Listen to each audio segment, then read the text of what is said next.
नमस्कार मित्रांनो, आज आपण जमलोय त्या साहेबांचं नाव घेण्यासाठी एकत्र अशी एक राष्ट्रपती दिन मानायला तयार आहे. अशा हजारो राष्ट्रपतींना आम्ही मानायला तयार आहोत.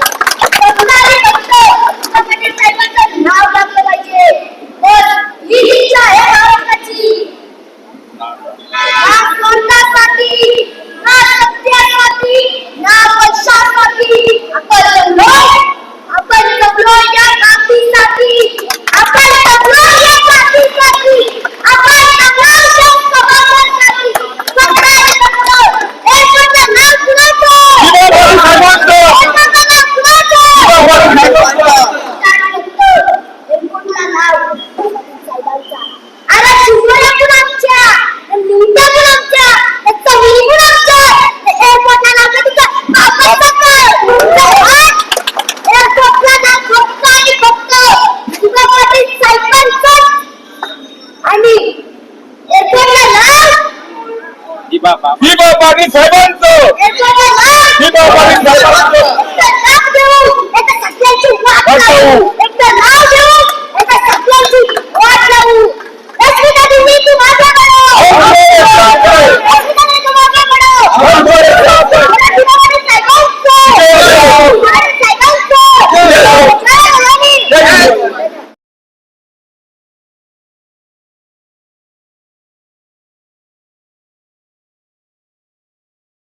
काय सांगाल? मला काही नाही बोलायचं. मला फक्त एवढं बोलायचं, आमच्या आगरी समाजाला, कोळी समाजाला, कराडी सगळ्या समाजाला तू एकत्र या आणि आपल्या बापाचं नाव घ्या. आणि हा उपोषण मी सहजासहजी सोडणार नाही.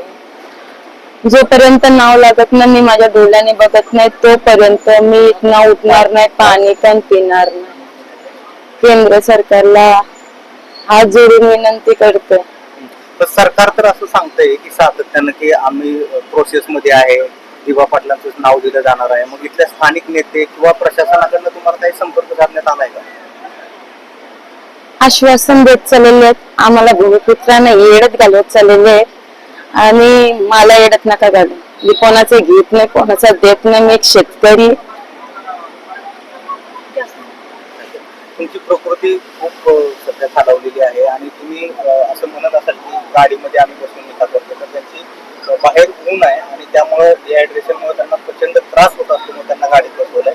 तर तुमची शेवटचाच प्रश्न आहे की शेवटचा इशारा काय असणार? शेवटचा पावसाचा रक्तकरण. पण मी इथनं उठणार नाही. माझी लाची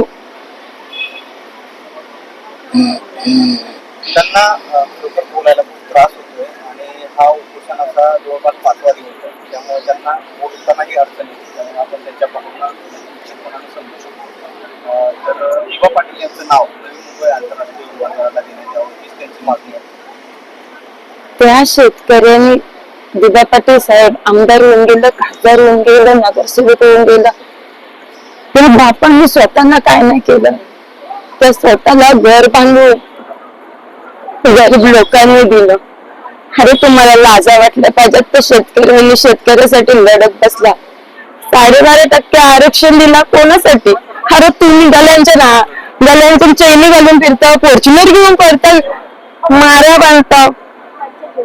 त्याच्यामुळे तुम्हाला लाजा वाटल्या पाहिजे. अरे मी स्त्री म्हणून एक आहे ना, त्या बापा मुलं आताच्या कंडिशन मध्ये सांगते स्त्रीला की बाबा तुम्हाला एक पोर गेले का दुसरं पोर की चेक करून आभूषण करतात. अरे माझ्या आशीला 3 पोरी आहेत.